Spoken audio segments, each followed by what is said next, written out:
Hello, everyone, and welcome. There's my face. How's it going?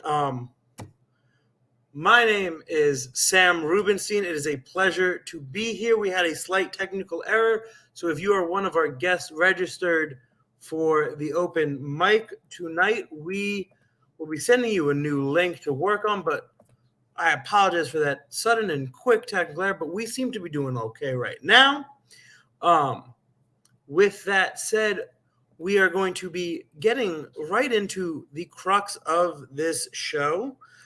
This is our first return. Hopefully, it is not our last return, but it is our return back into the soiree of doing these live virtual open mics and features. We have two amazing performers who are featuring tonight, and I cannot wait to introduce them. If you are one of the people who is interested in joining us and joining the open mic, I will give you the registration link. Just let me know in the comments. You can register online at secondrenaissancearts.com slash open mic, and we will give you that link just in case. And if you've already registered, you should have already been sent a link. If you are joining us, that is your registration link, and you will get a email response.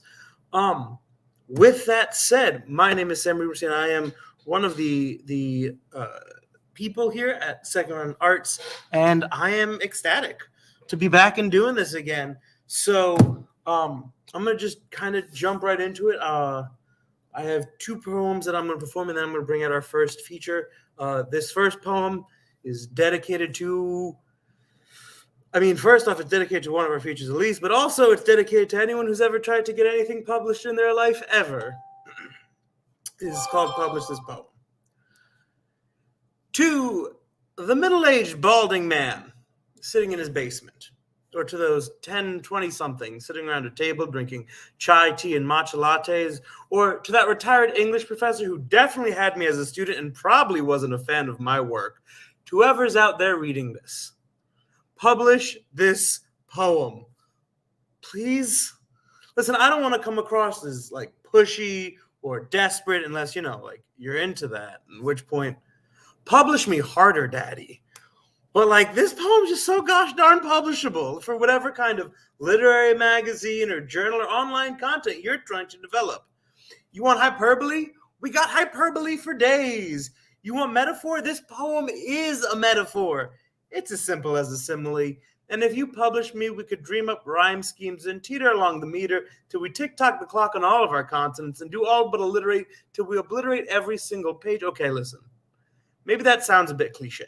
I get it. That's not what you're looking for. You're trying to get something more brooding, dark, appeal to us millennials, the My Chemical Romance generation. So let's try this. It's not hard to miss this. The hunger, the pangs ringing from your chest as you beat yourself bloody over every trope. Art is the cross and the thing that we've nailed to it. It's a burden that we carry until we can't seem to walk anymore. This weight becomes too much to hold on to. Did you hear that? That's raw passion, baby. It's so publishable. This is so marketable, so fresh. There's a cleanliness here that leaves you feeling safe inside your comfort zone. You're so safe. They almost forgot that there's a guy on the other side of this screen. The eyes tired from staring, fingers heavy, body tense, praying, hoping that maybe this might be the one that finally works. Thank you.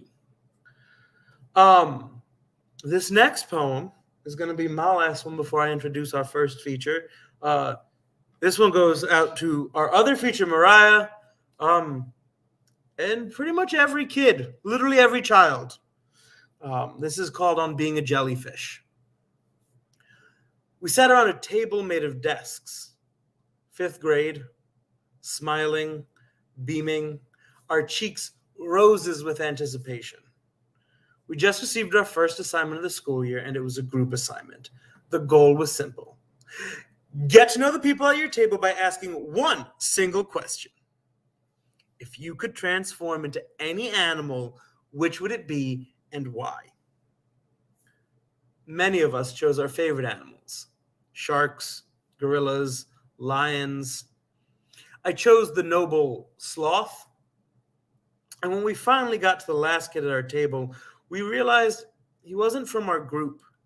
He didn't grow up in our suburban shelter. His name was Matthew. A jellyfish, he muttered, looking down with a dark red hue over his face. And uproariously we laughed, spreading our voices throughout the classroom. A jellyfish? We echoed mockingly over and over again until, realizing there was a situation, the teacher arrived and then escalated the problem further. She asked to hear what this poor kid said. So softly, with his head dangling low, he repeated, I want to be a jellyfish. A jellyfish? She repeated louder for the entire class to hear. Why do you want to be a jellyfish, Matthew? Jellyfish don't have homes. He looked up. They float around, letting the tide push and pull them. They move with the ebb and flow of the world. Jellyfish will settle on a rock for a little, and once it's done, it goes again. Traveling, allowing itself to be part of something grander than it could ever be alone. And the teacher stood there silent, while the rest of us waited. And it felt this way for 2 months before the jellyfish left this rock and moved on in his journey. We don't know where he moved to, but we kept his desk open, just in case he ever floated back our way. But the tides don't turn with that much good fortune, and jellyfish never stay anywhere for long. Thank you. So with that said, I'm going to just jump right into our featured performers. First up on our list of amazing performers for tonight, we have, give me 1 second. We have Elise Vercella. Elise Vercella is a pushcart-nominated contributing writer for Rebel Society, whose work has been published in The Circle Show, Cog Magazine, Crack the Spine, Entropy, The Opiate, Penumbra Literary and Arts Journal, Poydras Review, Ultraviolet Tribe, What Rough Beast, Steam's Ticket, Elephant Journal, and more. She's been nominated for a Best of the Net and is the author of When Wolves Become Birds, from Golden Dragonfly Press, and Many Maenads, I butchered that, but I'll try it again, of the 21st Century, forthcoming from Dancing Girl Press. You could find her work at elisevercella.com. Link will be in the comments. And give her a follow on Instagram. Link will also be in the comments. Welcome to the stage, virtually, Elise. That was quite. That's quite the like. That was a mouthful. Yeah. Thank you so much for being here. Thank you for having me. So you have the floor. I'm gonna disappear. Go and you've got all the time you need. All right. Okay. No time limit here. How many poems about? You go for like 15 minutes. I'll make a little comment if I need you to. You're okay. Awesome. All right. So I'm going to be sharing a few poems from my new book, When Wolves Become Birds. This is the first poem in the book. It's called I Have Never Written Love Poems. Never felt they gut me the way a hunter guts his kill. You need to cut open the body, disembowel it before the innards poison the meat. You are holding on to heartbreak because it produces better poetry. The trick of it is never write a poem to live flesh. Write instead to what has passed. One day you will look upon the blood-stained forest not with regret. You will thank the deer for its sustenance and the hunter the strong stomach needed to empty you out.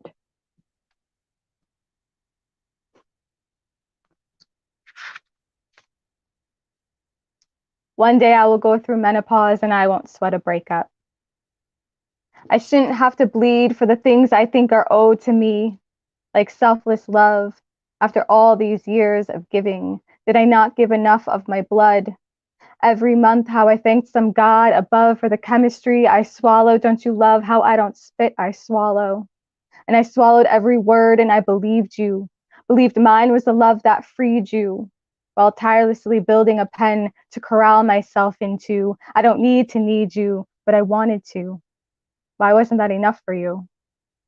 Loving you shouldn't mean loving myself less, like I am some creature the hunter can possess. Look at the rabbit heart I pulled beating from its chest. But I am no rabbit running, I am the bear, and it is not fair to roll over now and play dead, like I didn't use the last of my arrows to defend you. The bow was made from willow trees, but this body was not made for bending. The birds are aware of love's ending before the heart knows. They alight from the branches like when a storm comes. They don't have the language to say what broken hearts become. But if I keep bleeding, will time tell?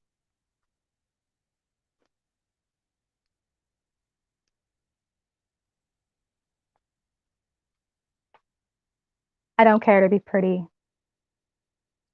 I will never be the girl with the pretty mouth, for the girl with the pretty mouth is the girl who will eventually get slapped along the length of it, who will grow ashamed of its curling corners because everyone will tell her to smile, show teeth. Well, here are my teeth and molars biting, and I do not have a sweet tongue. I'm always just a little bit bothersome. My words and opinions grating like mosquitoes sucking and draining. I will draw your blood. I will leave an impression you might not like, but I will leave one. Like the indentations bodies make in grass, bloodied and outlined by chalk, the entry mark, a blemish like acne on my skin I refuse to cover up. Witness my ugly, my grime and filth, like the sewers in the city. This is my humanity, the sick of me. You don't deserve what thrives in this garden if you cannot come to terms with worms, the maggots that will make a home of my rotting flesh. You don't deserve my best. I don't trade pleasantries with hypocrites, misogynists. I'm not the girl with the pretty mouth. My mouth is a dark cavern gaping like the hole Munch painted. A mirror to reflect your vulgarity, so do not tell me I don't sound like a lady. What makes you think you sound like a man? A girl's whole life can be found in her purse. She empties her purse. Like the galaxy empties its Milky Way over the desert, the contents spill out. Like the hopeful prayers of teen girls who still believe God travels via shooting star. She empties her purse and tosses the Revlon red in the trash because that's how he made her feel when she wore it. Her mouth a pretty stain like the stain on the carpet. Why did we ever wear blue-white eyeshadow? Like somehow it made us more adult to wear such unflattering makeup. What's this infatuation with girls and their makeup? She throws that too in the trash and mumbles, fuck it. As if the absence of color on her face would stop them from staring, it doesn't. She cuts the credit card in half. The one she charged for the cab to take her home, the one with higher limits than the levels of booze in his blood. My mother always told me to keep extra money for a ride. Like God forbid anyone act dignified before trying to get between our thighs. The plastic cracks like the makeup she slept in. I should invest in waterproof mascara because it always runs when I cry. Men name their cars, so I named my purse. I call her Priscilla. Not like his wife, more like queen of the desert. She empties her purse, but keeps the license, not merely a privilege awarded, but more like that freedom we sought. We keep trying to fill ourselves up like we are not already enough. I think I'll just keep on driving, riding these roads into the desert and find something altogether different to fill the contents of my purse with. She didn't want to be queen of just the desert. She wanted to be queen of herself. You can tell a lot about a girl by what she keeps in her purse. It's like we keep our whole life there to carry it close. And it weighs some of us down like a burden or a curse. No wonder she dumped it all out. She'd rather carry the universe in her heart where it counts.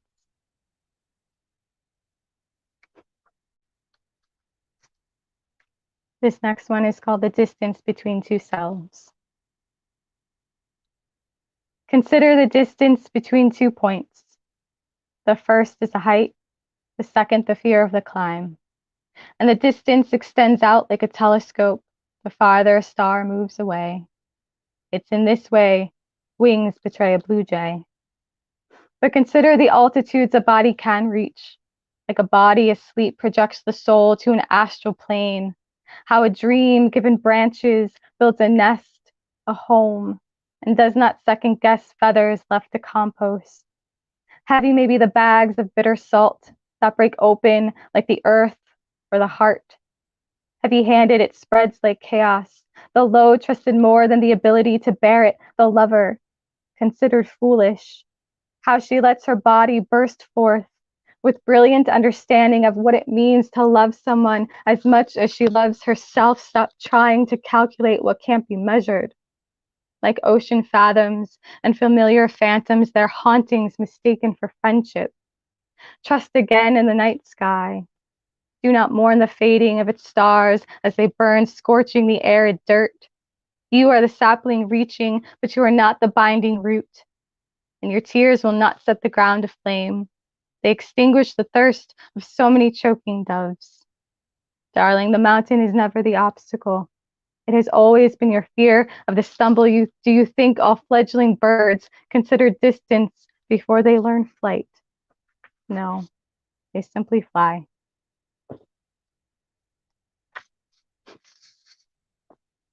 And this next one is the title poem from the book. It's called When Wolves Become Birds. Growing. Snapping bones, tight skin. What shall become of werewolf girls who shave their pelts and molt feathers instead? Who at full moon seek out the stars with their wings? What happens when you finally believe you are worthy of life below this vast sky and that the sky is yours? It's hers and his and ours. The hours are counting down, and I like the sound of endless possibility. I like the sound of my heartbeats at midnight. Wolves become birds and we'll fly. Our howls becoming songs, mockingbirds repeat. Got two more for you guys. This is called I Will Edit Manuscripts, but I will not edit myself. I do not wish for snapshots. I want the whole damn panorama. The extended cut, the unedited scroll you let roll forth from the typewriter like a carpet you did not have pulled out from under you. And I want the dust you swept under that carpet when your mother wasn't looking and you grew tired of the nagging. After you unpacked all the boxes of your body you kept closed up, taped shut, because you've been so afraid to unpack your baggage and buy furniture with sturdy legs that will dent the carpet, legs that might scratch that hardwood if you don't first lay down some velvet to buffer it. I say refuse all buffers, like bowling without bumpers, like sometimes I don't care if my ball lies in the gutter, scream guttural. If today you crack the mirror and did not like the imperfect reflection, scream if it makes you feel better.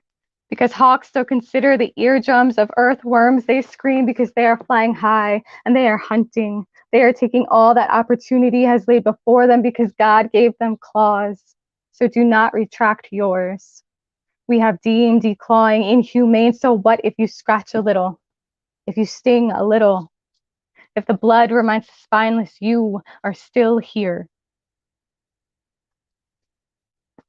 This last poem is called For All the Dreams I Still Have Yet to Dream, and All the Dreams Once Had.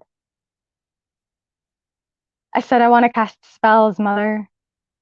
But the pearls drip forth from the oyster shell of my mouth. I want to taste the cities, mother. Hold the earth like a lover holds my hips above the ledge of his. I won't hold secrets and empty promises. I want blood oath and lightning strikes, terror and the shriek of a nightmare, jolting me alive. Nocturnal birds once the day sets. Watch the girls as they set their masks down, embrace our dark nights and vulnerability. That I still cry and shout so you can hear me. Over the sting in my throat, the sting of this salt, these cresting waves, I swear to God one day I'm going to drown in. But for now, I'm learning how to float, how to sip of love and not get drunk. Oh, how the tide wants to pull me back with her. But I am still a stubborn woman, mother. I am learning how to take a fighter's stance. On shifting plates, I try to pirouette and I am graceless. But thank God for that. Thank God for my vulgar mouth and my too small hands. They hold this bleeding organ like an offering to no God at all but my younger self, that Holy Ghost, haunting skeletal halls that creak a little more upon waking now. Kneecaps remember what it was like to run, hunched, howling, because it hurt to learn I must become a beast. Some of us never shed the pelt for wings, forget we were made for skies and we make our own heavens from the pearly gates of our teeth. A smile that bites back, like a dog in the junkyard, a warning behind a chain link fence. We were all born in the gutter with our eyes full of stars. Mother, maybe we did fall to earth from Mars. But I still believe in what we've been building here, even if we burn it down daily.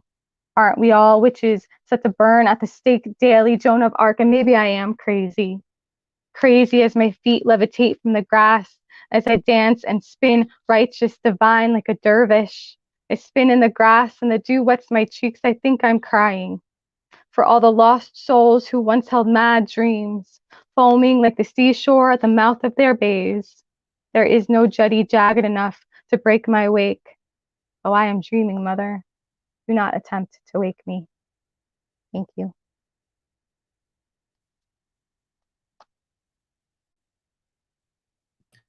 That was wonderful. Thank you. Thank you so much.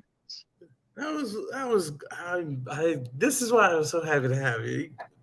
At the end, I was just like, oh, this is everything I needed to hear tonight. So, all right. So, Elise, where can we find you? What is it? What do you want to tell the people? So you can find me on Instagram. That's where I'm hanging out most of the time. It's Elise0x, and yeah, hit me up. Buy a book.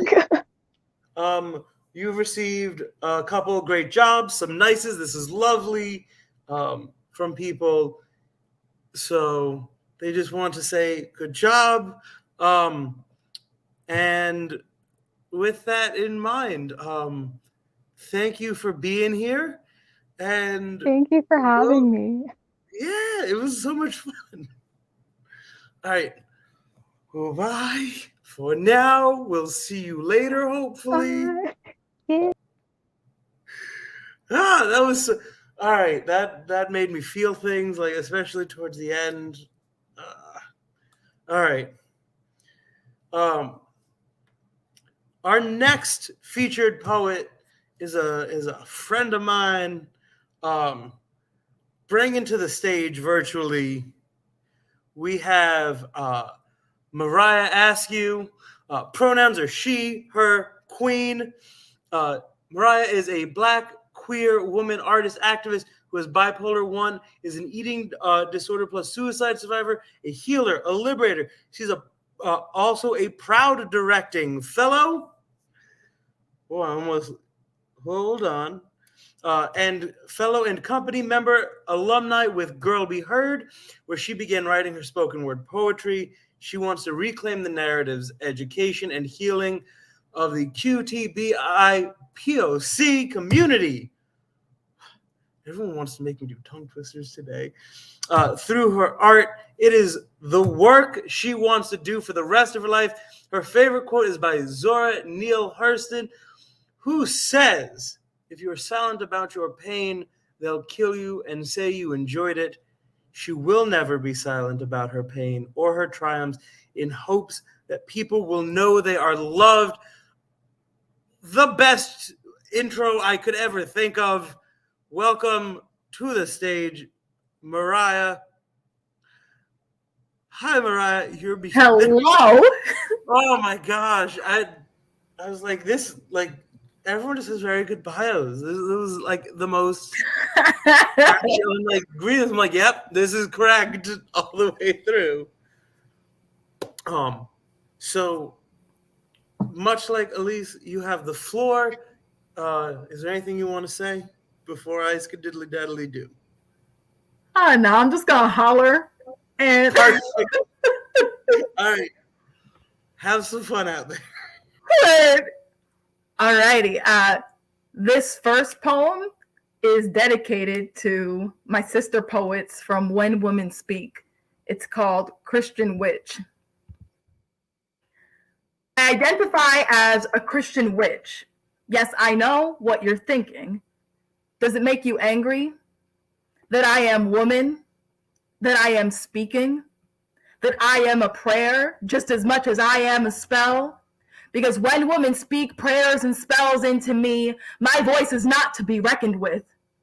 I am the rituals of my ancestors in Benin and Togo, and of Marie Laveau, the voodoo queen of New Orleans. I am the powwow songs of the two-spirit creator before colonization left them missing and murdered with weeping rawhide drums.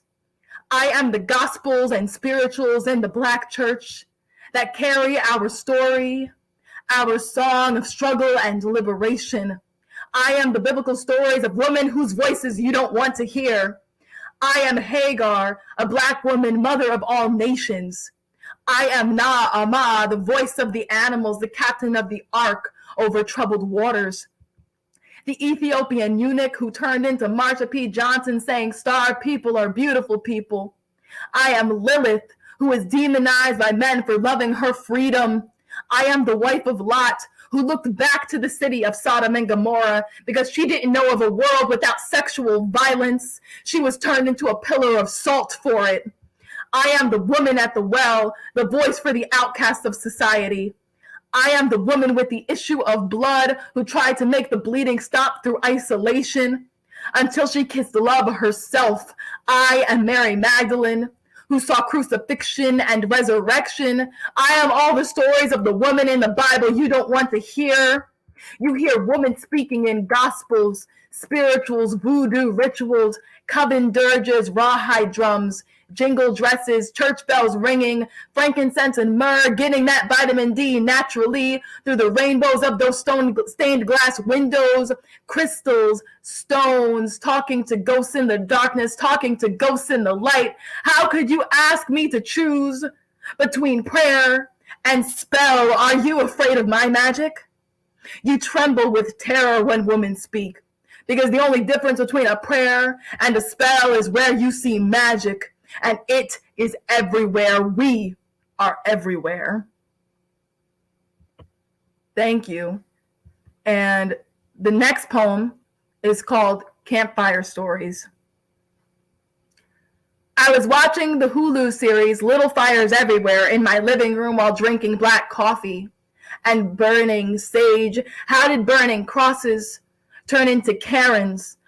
Burning white boys in school shootings, burning policemen kneeling on our necks, burning cultural, generational, ancestral trauma, burning. When did Black trauma become a campfire story?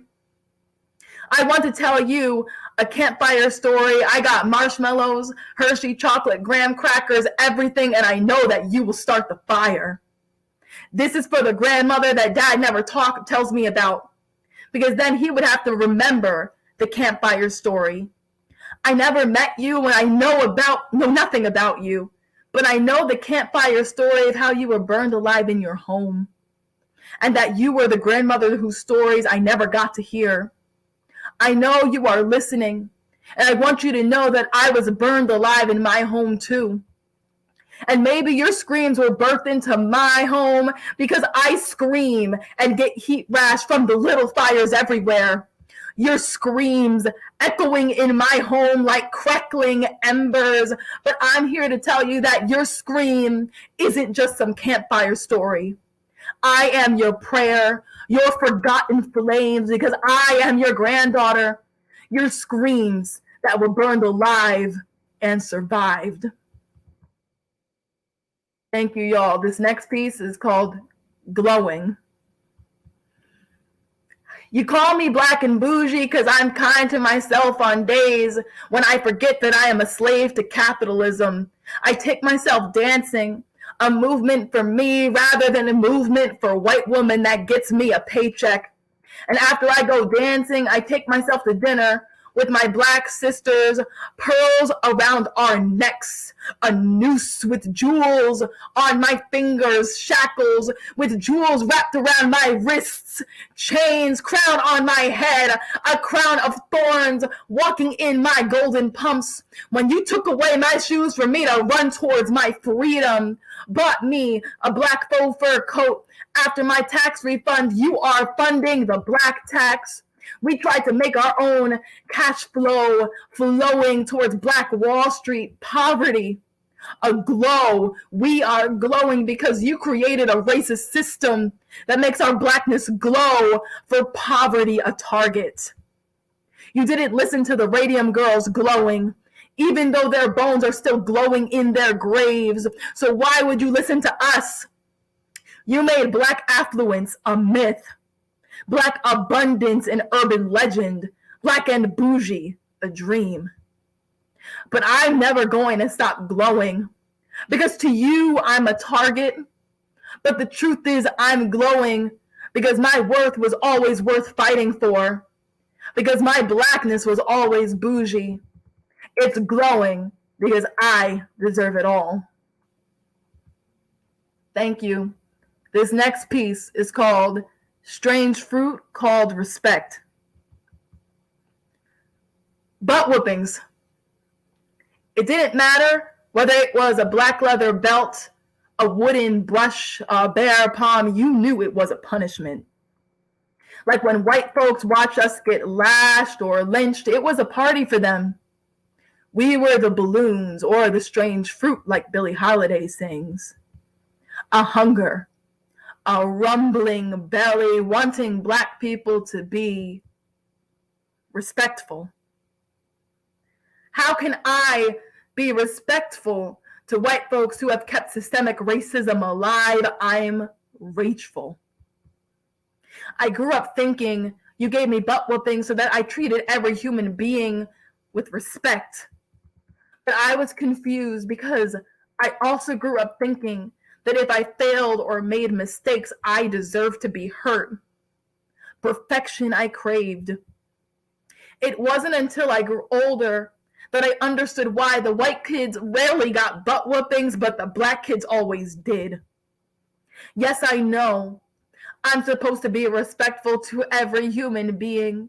And yes, I forgive you for giving me butt whoopings, because if I wasn't respectful to white folks, I could end up having a horrific open casket funeral, or be found floating in the Hudson River, or be shot for Skittles, or be burned alive in the trunk of a car, or shot for sleeping or going for a run, or have my neck knelt on for 9 minutes and 29 seconds as if a global pandemic wasn't enough stress. Yes, I forgive you, because I don't have the white privilege to not be respectful, because tomorrow I could end up being the next strange fruit they hungered for. Thank you. The next piece is called Hunter, Tiger, Gun. When I was a kid, we used to play Hunter, Tiger, Gun.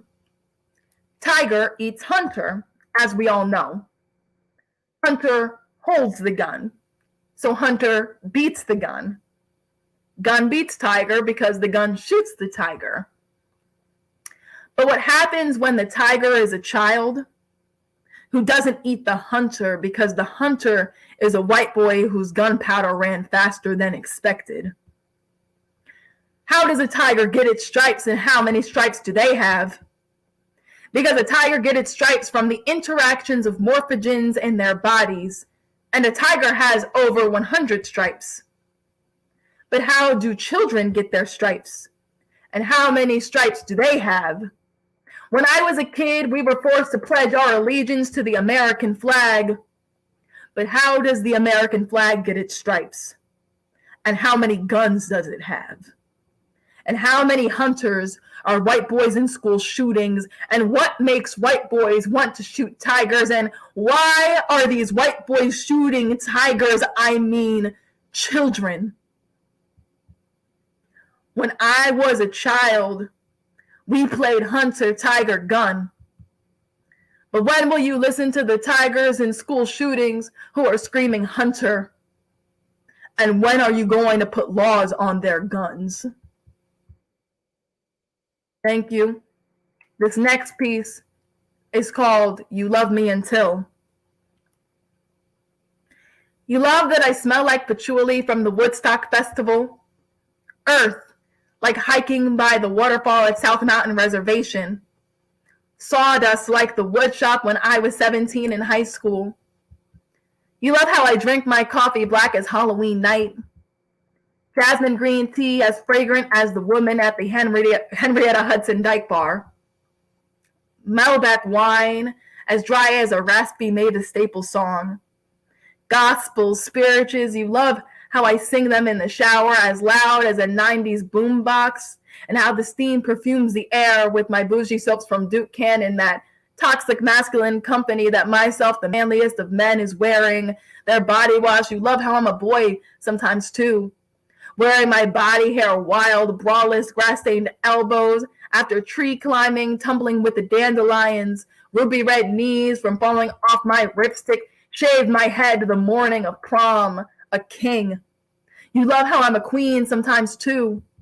Rainbows wrapping around my crown, jewels dangling on my ears, rings keeping my knuckles warm, the goddess Mot, the goddess Sekhmet, a holy cross, and crystals swinging around my neck. You love my rock collection, and how I heal people with them, and how I heal with my homemade herbal teas and prayer spells and sage and oils and sound bowls and candles, even though I'm afraid of fire, which you think is hilarious because you love my hugs, which are like a fire melting your worries away.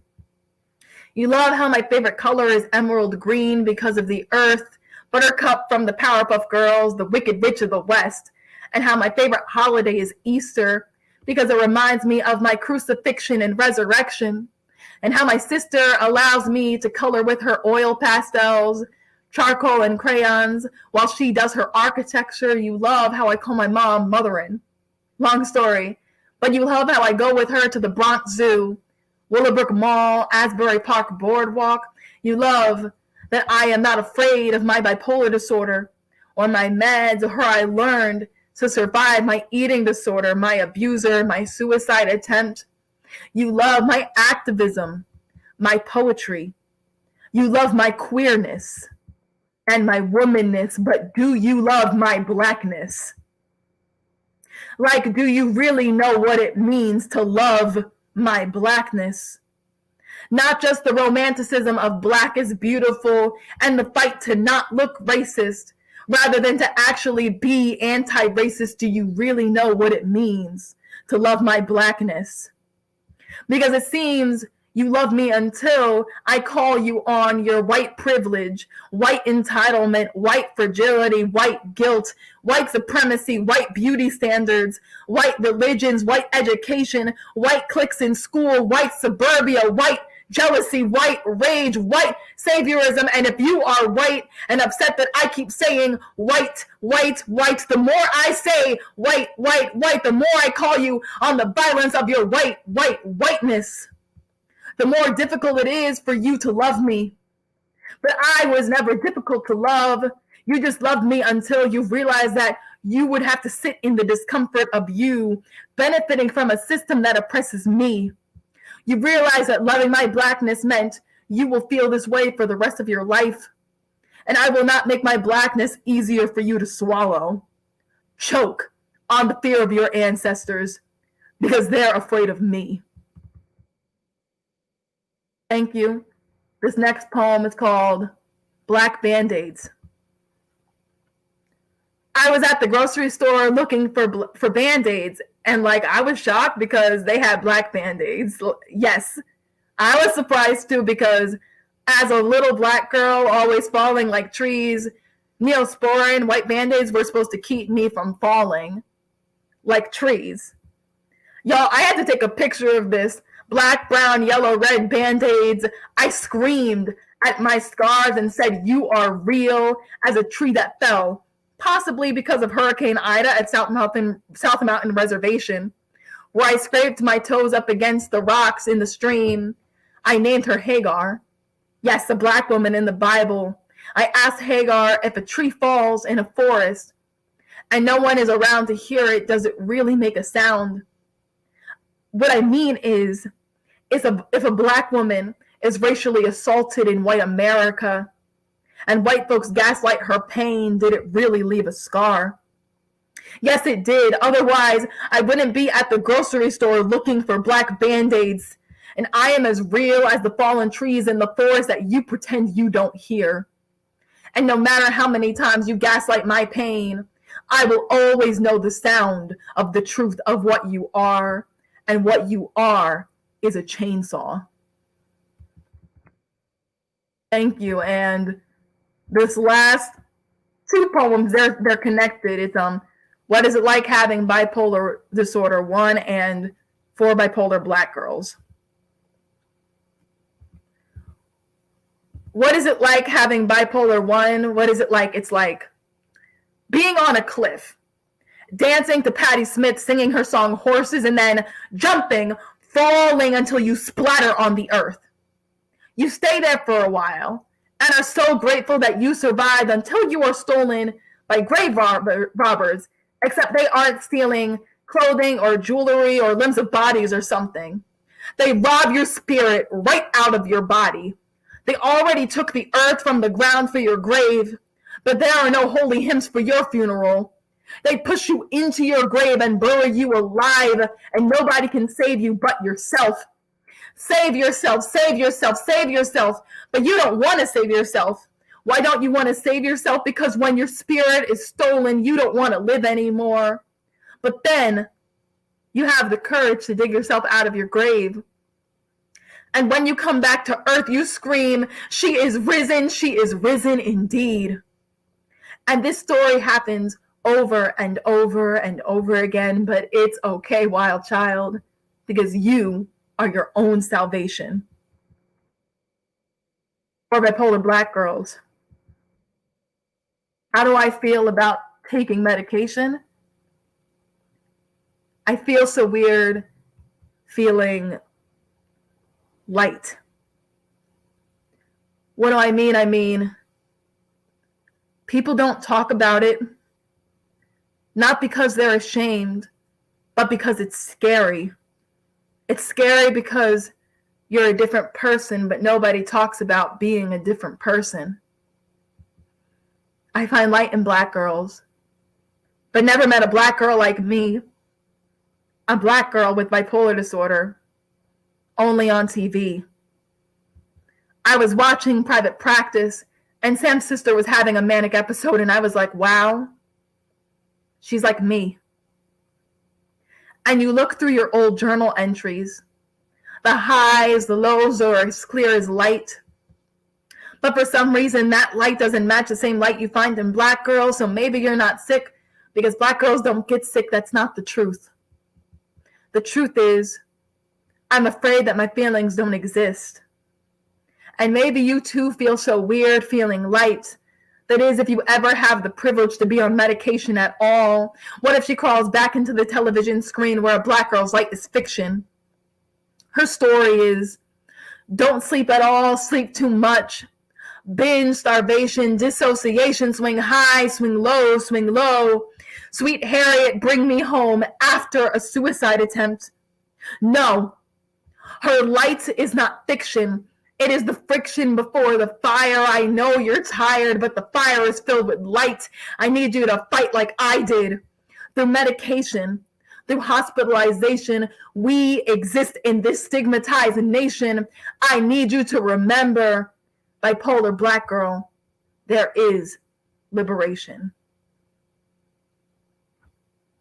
Thank you, y'all. Delightful.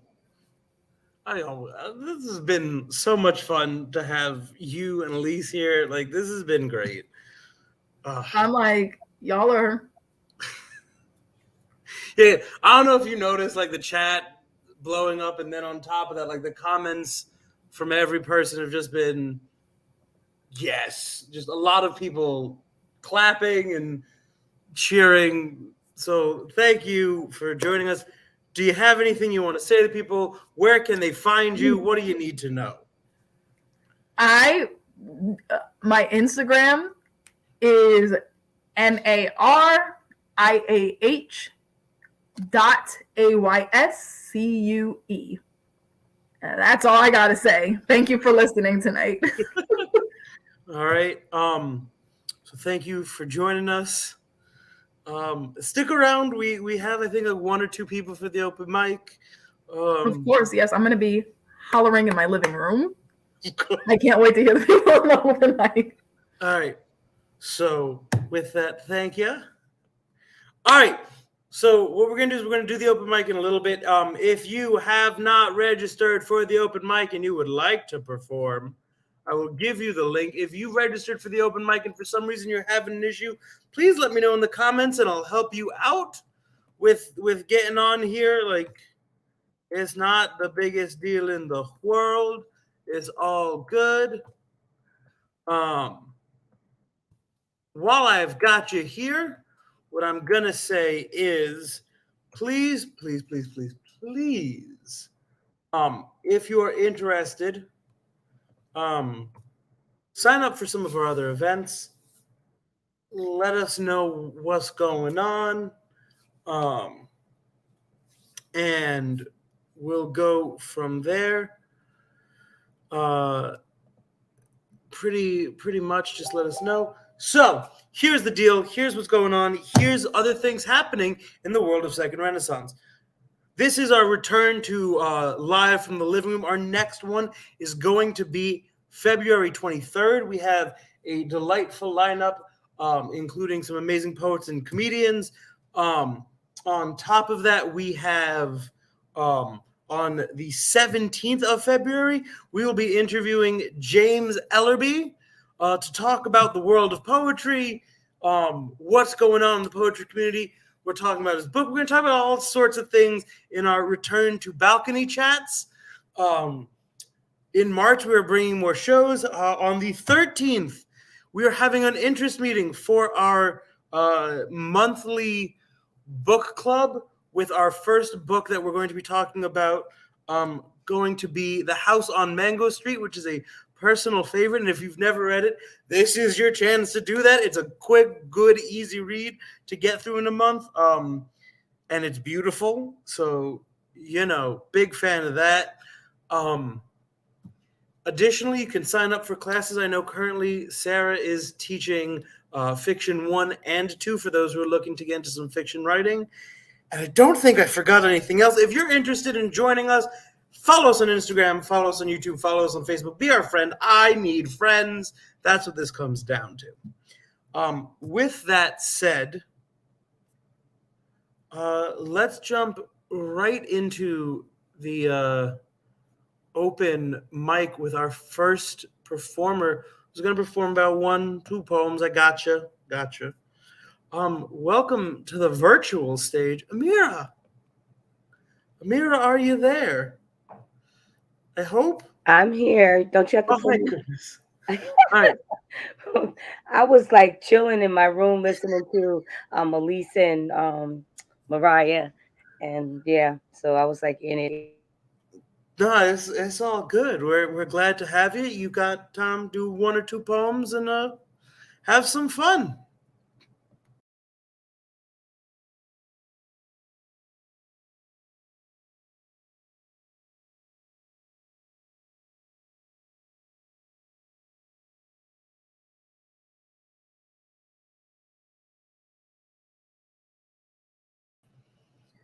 Amira, you have muted yourself.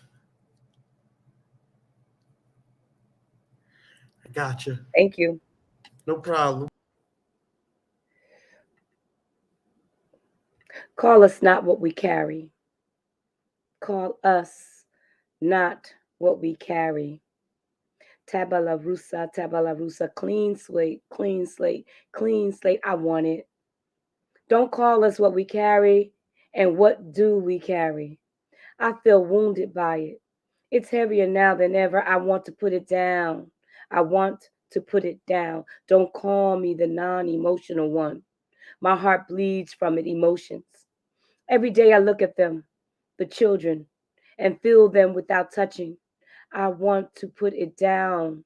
I promise you, I was cut out of a fresh, darkened but loving womb, 'cause feet was kicking and ripping, kicking through, calling death, hearing the small ears, hearing with small ears, cries of no more. This was more than a 16-year-old could bear, more than a 16-year-old could bear, ripping wombs, fingers, hugging flesh together, gripping other nightmares of minds and stares too. I'm sure maybe this is why she swore never to hug me, the source in this life. I screamed my pain into being through her. She snapped back. Hold out your hand, she screamed back. I grabbed on. Now, that is why, that is why, that is why, that is why this is too heavy. We, my kids and me, are it. Burden carriers, we never hug each other. We love us, I swear. But we carry the no hug DNA. Scratch from that wound. One day we'll put it down. One day we'll put it down. One day we will. Gonna hug someone today. I'm not my 16-year-old child mother. It's not too heavy for me. Hug me. We are the land and the earth and the life. We are life givers. We nurture through our breaths, through our tongues, through our essence. We are life maintainers. We maim them into death with our glare. We can stone a soul with our stare. We are women. Ain't never been an apple poisonous enough to down us. Ask Eve, ask Snow White, ask your mama. We be superpowered. Our ribs be bent. We use them to plow futures from barrenness. We be the nurturer of the land, of the water, of the people, of everything in the universe. We stand behind so nothing falls until we do. We be women. When your sons leave home, they leave to live, not to fear. We didn't teach them that. We taught them to live. It's not their fault if they lay down their shields. It's not their fault. Face suns so bright, with hearts open wide, living lives of pride, Caribbean beats, African swells and feet, Soweto sings from souls far away, holding the same songs, southern red clay soil, dumplings, cobblers, fried chicken, and collard greens. Yum, gumbo, beat, beat, yah drums, yah drums, yah drums, heartbeats that connect. Who gave them dreams? I swear we should have taught them to know that second misbeat of normalcy. But he never belonged to he. They hear fireworks and we jump in fear of shots. It makes our mother's blood run hot. We should have told them, you are not the same. You are not the blame.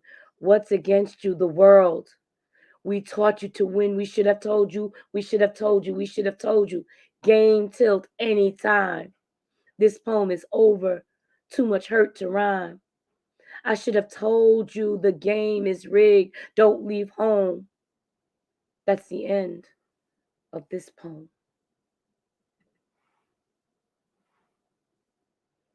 Do more or am I done? Now you're muted. I caught myself this time. It was me. I was having a blast.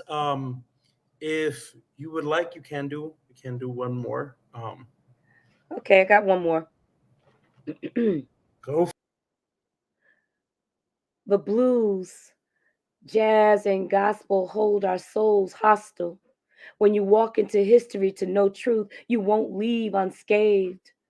We buried demons long ago, opening the vein forces rivers more fierce than the Tallahatchie Black Bayou to flow. These ghosts of souls stick to you, screaming through worlds for justice. Footsteps will echo into your heart, back like dream beats from afar, vibrating on threads from here to there and back again, Black folks hate triangles. Your daddy's blood changed the world. Carol Bryant, the most famous Karen, made us connected to pine. How can anyone leave here unscathed? Liars, liars, liars, echoes in waves, white out, wash out, but leaving red stains. Greenwood, Greenbrook, nothing grows there but hate. So she sang out Mississippi, goddamn, and we all meant it. Don't sing that song, don't sing that song, don't sing it. Well, what about the ladies singing them strange fruit jazz blues? Changing hues, just changing. So will you die with your boots on is what I want to know. Or will the day come where we can sit with them rested aside? Can we tell any of his story without the pain and trauma, without black men and boys calling out for their mama? It's primal nurturous thing to want that protection, that shield that only she warriors can bring. We can tell our story with love, how we stick together under Big Mama's white church gloves, how fried chicken and wax paper and brown bags taste heavenly on roads, journeys to heaven, in bus backs or beaches void of us, no truck stops, straight drive-throughs, and back doors with signs. We, the proud. How hope pushes fear out to distant clouds, how the smell of sweet potato pie and corn pudding will stop any baby's cry, how jazz and scat and blues ain't really blues, how living ain't living without without a summer hydrant spew. Can we tell the beauty of breathing in a renaissance of Harlem? That wasn't really just Harlem, but reached out to grab the chicken bones on beaches and chitterlings on circuits below the Dixie line where colors were distinctly defined. But happy feet always danced the night away to soulful beats, making happy smiles and children's grins. For people with soul in their hearts and tears that rolled endlessly through smiles down chins, growing strength from the ground upon which their bodies bled and did pound, watering roots into the future for some to stand proud. Perhaps it was the secret of the quilt that made folks think they was happy with their hate. But nah, they was happy with knowing, just knowing the destiny of their own fate. Walk like the drunkard, looking for log cabins. Dress your best. The wagon wheel will travel. Follow, follow, follow the North Star. You know, you know, they know who you are.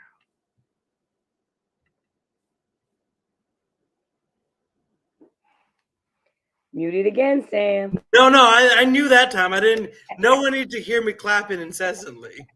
Thank you, sir. Thank you for joining us. Before I let you go, you wanna plug? Go for it. Who are you? Where can Absolutely. we find you? Absolutely. My name is Amira Shabazz, and I am the founder and host of When Women Speak.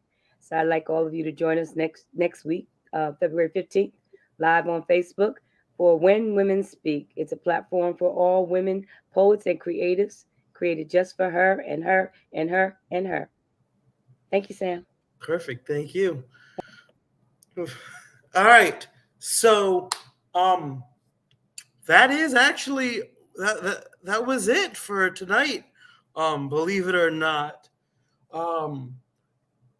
If you are interested in joining us next time, feel free. Our next open mic and features will be on the 23rd. On the 17th, we will be interviewing James Ellerby. Come on out, let us know. And thank you so much to all of our amazing performers, to all of our phenomenal guests. Amir, you were wonderful. And so with that, I will end on one poem that I always like to try to end on. This is A Candle Regaining Strength. The nights have felt so long recently. An unwavering dark sprawled across the sky, covering everything. But today I saw a light flickering in the distance, a candle regaining strength and fighting against the wind. The sun is rising. Morning is coming. And when it does, It will be beautiful. To whoever you are out there watching this, whether you're home, whether you're out, whatever, be safe, and thank you again.